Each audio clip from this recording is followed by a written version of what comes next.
예수님의 이름으로 기도드립니다. 아멘. 할렐루야.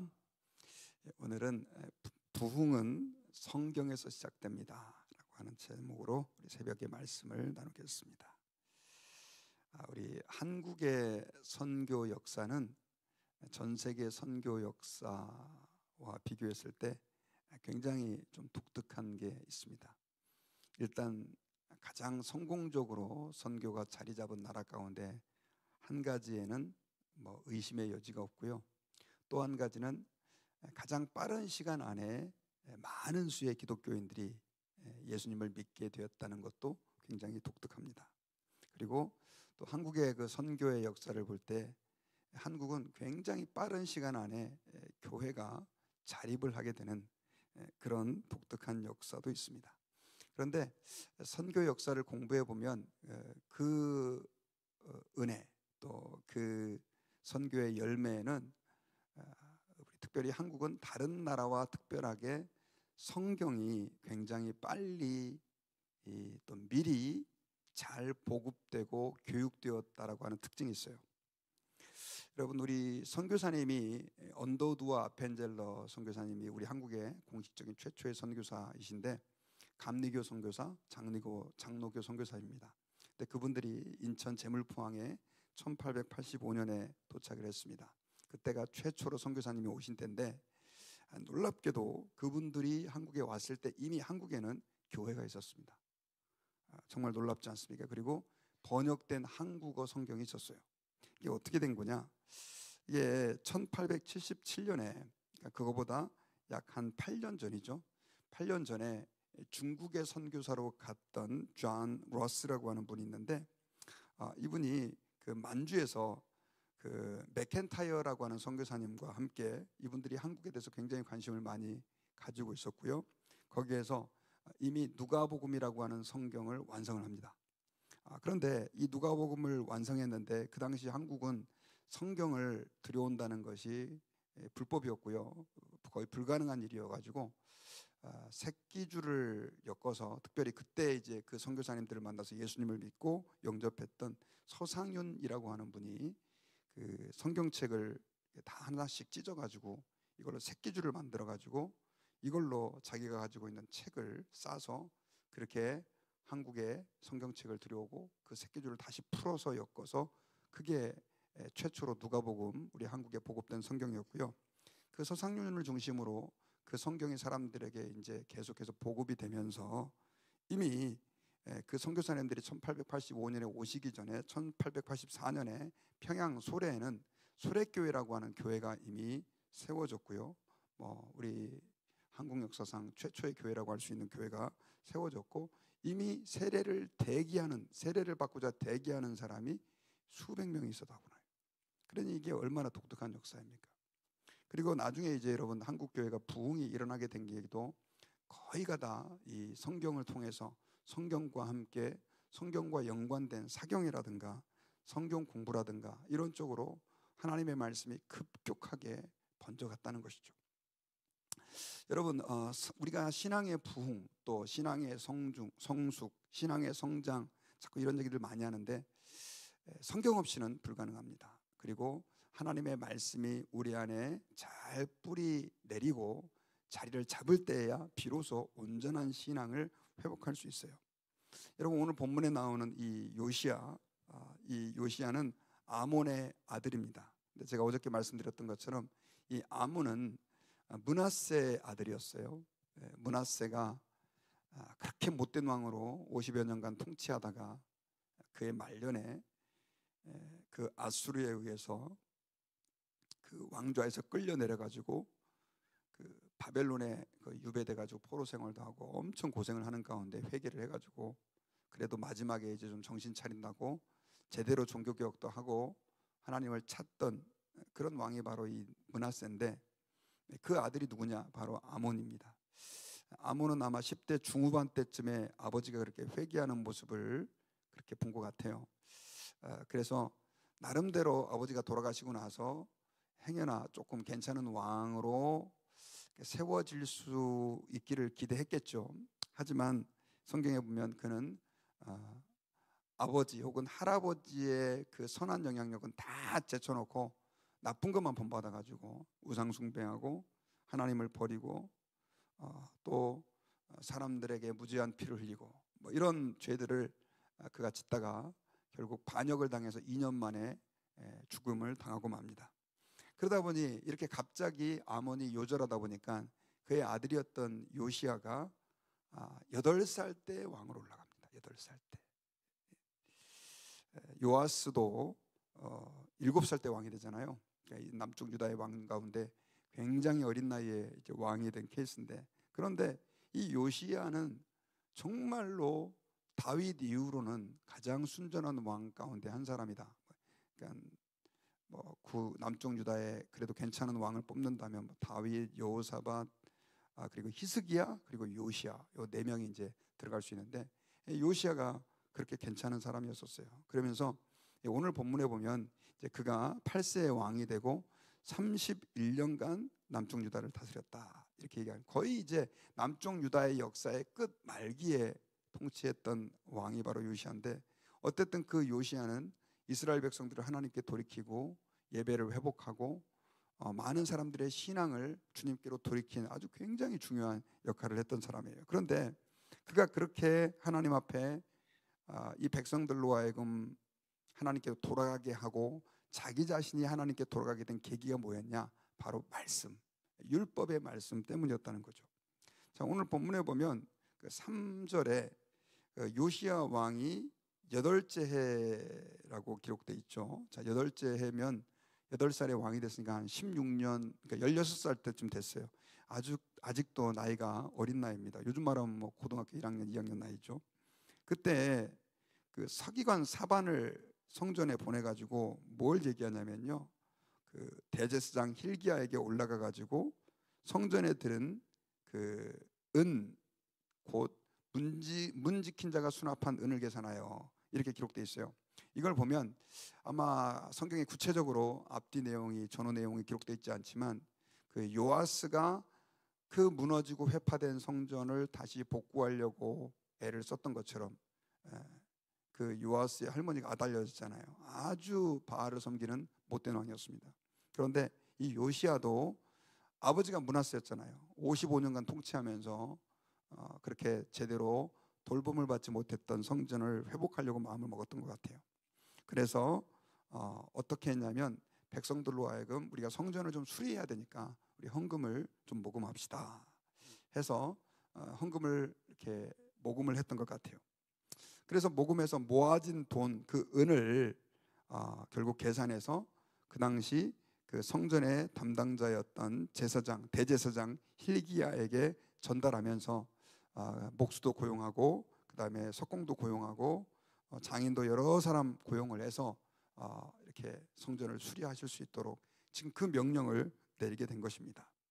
자, 그러면서 여기 보면 얼마나 그때 분위기가 좋았는지, 그들의 손에 맡긴 은을 회개하지 말지니 이는 그들이 진실하게 행함이라.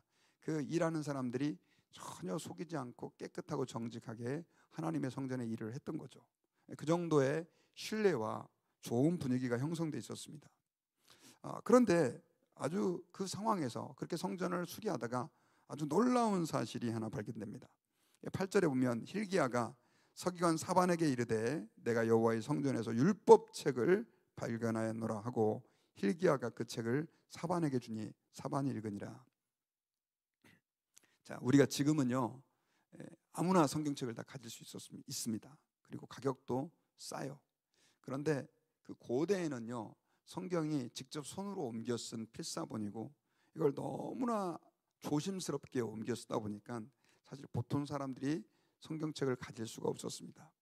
그런데 이 대제사장 힐기야가 율법책을 발견했다라고 하는 상황을 여러분들 이해가 좀 가세요? 왜냐하면 보통 성전에다가는 이렇게 다 두루마리로 율법의 말씀을 보관해 놓고 예배 때마다 이렇게 낭독을 했단 말이죠. 그런데 이 말은 지금 그 전까지는 성경이 없었다는 뜻이에요. 요시야가 왕이 되고 나서도 성경을 듣도 보도 못했다는 뜻입니다. 이게 어떻게 이런 상황이 생길 수 있느냐? 그 아버지 므낫세가 했던, 그러니까 그 아버지 아몬, 그 요시야의 아버지가 아몬이고 또 그 할아버지가 이제 므낫세죠.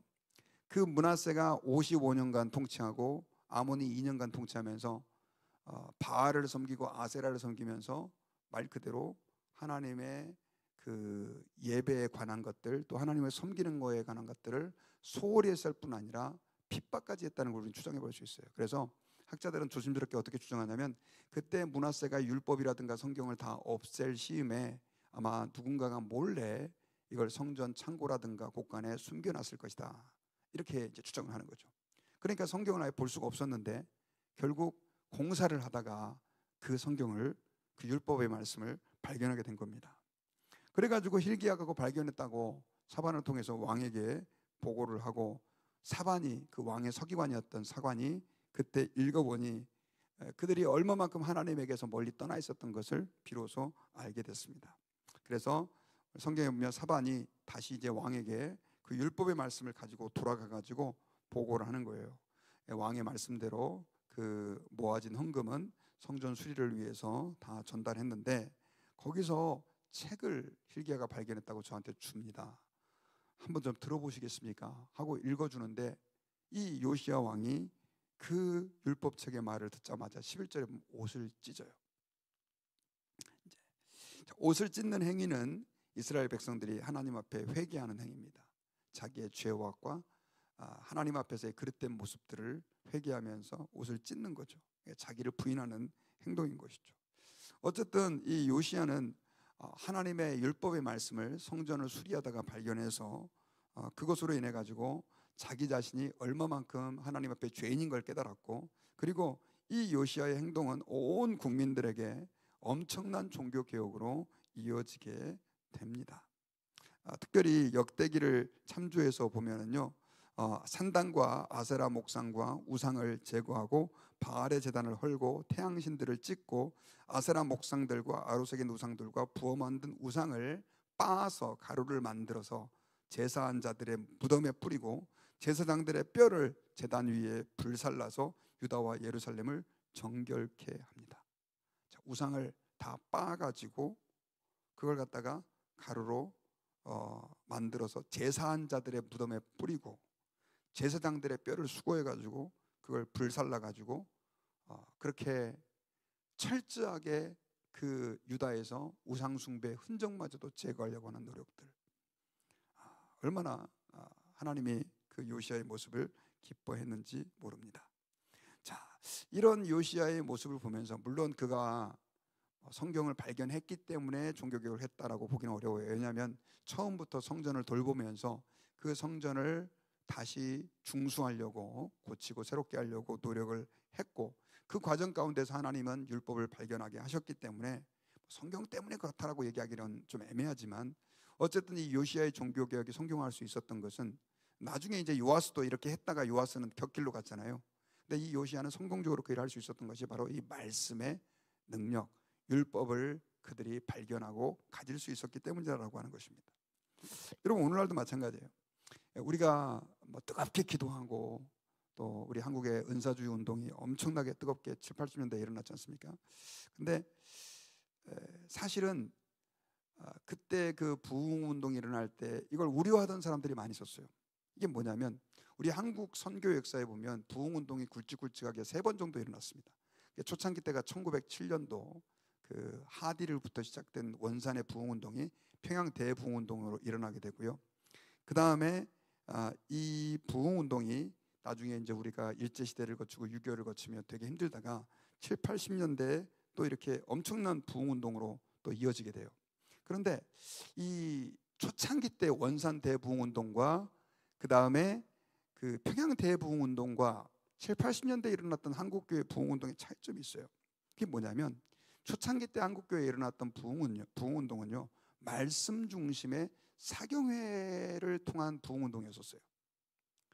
그러니까 예를 들면 그때 이제 주기철 목사님 아니죠, 길선주 목사님이죠. 길선주 목사님이 최초로 새벽기도를 시작하게 됐는데, 새벽기도 때 말씀을 사람들에게 풀어주고 기도하는 방식으로, 그러니까 지금 방식의 새벽기도를 하는 거죠. 뜨겁게 기도하는 것도 되게 중요하지만 말씀을 성도들에게 가르치기 위해서 엄청 애를 썼고, 부흥회를 하면 저도 기억나는 게, 어렸을 때 부흥회를 하면 성령 받아라 불 받아라 하고 막 여러 가지 많은 성도들의 신앙 간증을 얘기해주고 뭐 이런 쪽으로 이제 부흥회가 일어났는데, 그 초창기 때는 뭐 그런 거는 간증거리가 별로 없으니까 별로 없고, 성경을 성도들에게 풀어서 계속 가르쳐주는 그런 방식으로 부흥회가 진행이 됐다는 거죠. 그래서 그걸 사경이라고 그러는데, 그러다 보니까 그 말씀을 중심으로 일어난 그 부흥회의 파급 효과가 엄청났었습니다.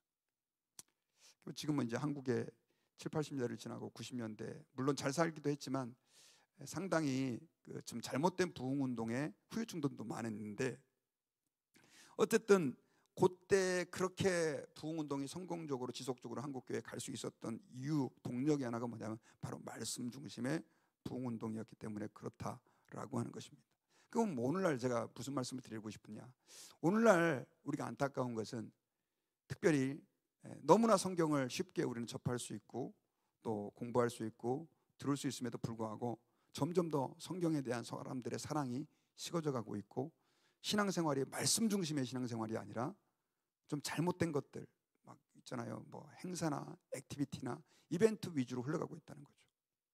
그래서 오늘날 우리 다음 세대 교육을 제가 많이 우려하는 이유가, 어제도 제가 서 목사님하고 같이 이야기하면서 그런 얘기를 나눴는데, 어렸을 때만 해도 주일학교 가면 계속해서 성경을 가르치는 거였는데 지금은 너무 이벤트 위주로, 액티비티 위주로 가르치니까 애들이 고등학교를 졸업하고 대학생이 돼도 성경을 별로 아는 게 없는, 다 그런 건 아니겠지만 그런 일들이 너무너무 많이 일어나고 있다라고 하는 것입니다. 여러분, 그 중세시대 때 종교개혁이 일어났지 않습니까? 1517년 마르틴 루터를 중심으로. 그런데 그 제가 교회 역사를 굉장히 좀 관심이 있어하고 흥미롭게 봤는데, 그 종교개혁이 왜 일어났는가의 원인에 대해서 당연히 천주교가 부패했기 때문입니다. 그런데 천주교가 부패한 건 거의 1000년이에요. 사실 AD 500년부터 시작해서, 물론 이제 313년도에 콘스탄틴이 기독교를 국교로 공인하고 그 다음에 이제 데오도시우스 황제가 몇십 년 뒤에 기독교를 로마의 국교로 인정을 했잖아요. 그때까지는 괜찮았어요. 그런데 500년 정도가 지나면서 교황이 세워지면서 이 기독교가 타락하기 시작하는데 정말 상상할 수 없을 정도로 타락합니다. 그게 몇 년이냐? 1000년간 이어지는 거예요. 1000년간. 그게 이제 로마 가톨릭 교회잖아요. 그럼 왜 1000년 동안 개혁이 안 일어났을까? 그 이유는요, 사람들이 성경을 접할 수가 없었기 때문에 그래요. 요즘에 여러분 뭐죠? 교회, 옛날 교회 가보면 다 그림이 걸려 있잖아요. 막 무슨 뭐 예수님 그림, 마리아 그림 뭐 해가지고. 그 이유가 사람들이 글을 잘 모르는 사람이 많았고요. 문맹 시대 때였고, 그 다음에 심지어 가르치는 사제들마저도 성경을 잘 몰랐었어요. 왜냐하면 성경을 가지기가 쉽지 않았기 때문에. 그러니까 그림으로 예수님을 가르치고 하다 보니까 사람들의 신앙이 자꾸 왜곡이 되는 거예요. 그러다가 구텐베르크라고 하는 사람이 금속 활자를 개발하게 됩니다.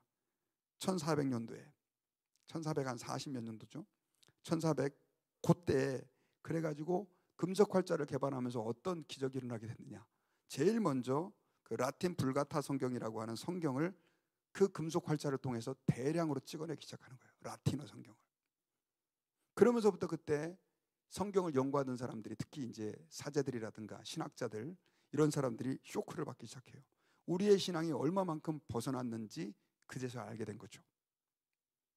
그러면서부터 성경을 연구를 하다 보니까 너무 비성경적인 게 교회 안에 많은 거예요. 그래서 이거 안 됩니다.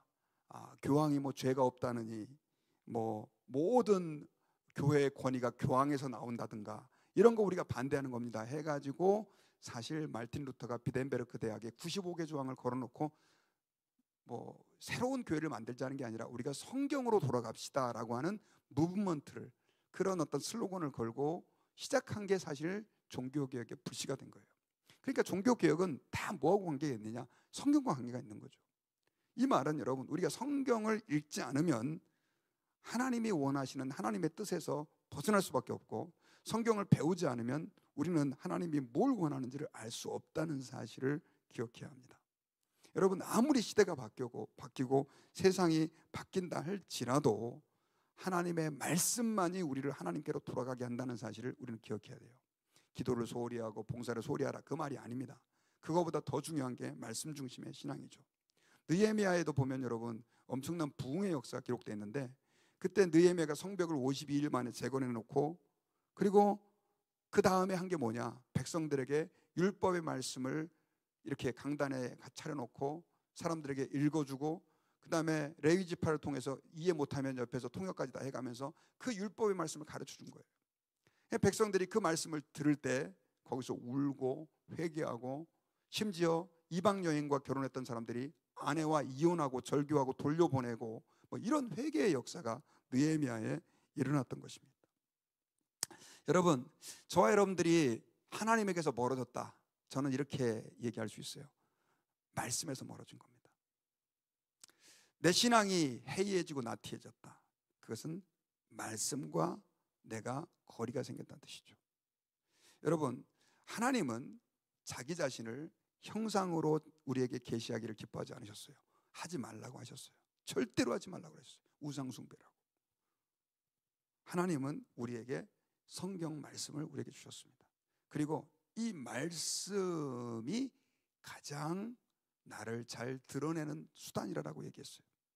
우리가 하나님을 사랑한다고 하면서도, 우리가 하나님을 알기를 원합니다, 주님 I love you 맨날 하면서 성경 말씀을 우리가 사랑하지 않는다면 이건 위선이죠.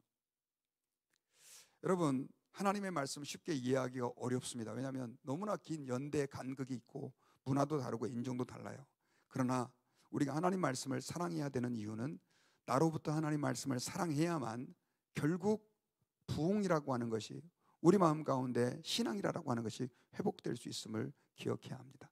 우리가 지금 이 시대에 우리 교회에서 또 우리 다음 세대들에게 해야 될 가장 중요한 일이 뭐냐? 그것은 하나님의 말씀이 그들의 생각과 삶에 스며들게 하는 것입니다. 여러분, 그것만이 우리를 주님께로 돌이킬 수 있는 유일한 수단임을 기억해야 돼요. 디모데전서 3장 16절에서는 이렇게 얘기를 했어요. 모든 성경은 하나님의 감동으로 된 것으로 교훈과 책망과 바르게 함과 의로 교육하기에 유익하니 이는 하나님의 사람으로 온전케 하며 모든 선한 일을 행하기에 온전케 하려 함이라. 이 말은 우리가 말씀으로 하나님의 사람으로 온전함을 회복할 수 있다라고 하는 것을 얘기하고 있는 것입니다. 신앙의 열심, 은혜 받아가지고 뜨거워서 불 받아서 펄떡펄떡거리는 거, 그거 오래 안 갑니다. 금방 없어질 수 있는 거예요. 그리고 그것은 영원히 지속될 수 없어요. 우리가 어디로 돌아가야 되느냐? 하나님 말씀으로 돌아가야 되는 거죠. 그러므로 여러분, 저와 여러분들 안에서 그런 말씀을 사모함과 사랑함이 이 시대에 회복될 수 있도록 우리가 기도하고 또 그 말씀을 가까이 할 수 있는 은혜가 저와 여러분들에게 있기를 바랍니다. 저는 말씀의 결론을 맺겠습니다. 오늘 요시야의 그 종교 개혁이 오늘 본문 가운데 기록되어 있는데, 그 요시야는 참 암울한 시대의 왕이 됐던 사람입니다. 아버지도 시원찮았고 할아버지도 시원찮았고 더더군다나 8세의 왕이 됐는데, 그가 그 암울한 그 남쪽 유다에 정말 신앙의 부흥을 일으킬 수 있었던 중요한 이유는 성전을 수리하다 발견한 율법의 말씀 때문이었어요. 그는 그 율법의 말씀을 발견하고 자기의 옷을 찢으며 하나님께 회개하고, 그리고 역대기를 참조해 보면 얼마나만큼 그가 하나님 앞에 순전한 마음으로 예배를 회복하고 또 하나님께로 돌아가려고 우상을 제거했는지를 우리는 알 수 있습니다. 오늘날 우리가 정말 성경이 점점 더 소홀하게 시작이 되고 생각이 되고, 또 정말 성경 일독해야 되는 게 우리의 숙제처럼 여겨지는 그런 신앙생활을 지내고 있는 사람이 너무 많은데, 하나님 앞에 말씀을 사랑하며 회복되어서 정말 저와 여러분들 안에, 또 우리 교회 안에, 이 나라와 민족 안에 말씀을 중심으로, 아까 제가 교회사 얘기를 했던 것처럼 영적 부흥과 회복의 역사가 일어났던 것처럼 그런 역사가 일어나는 축복이 있기를 주의 이름으로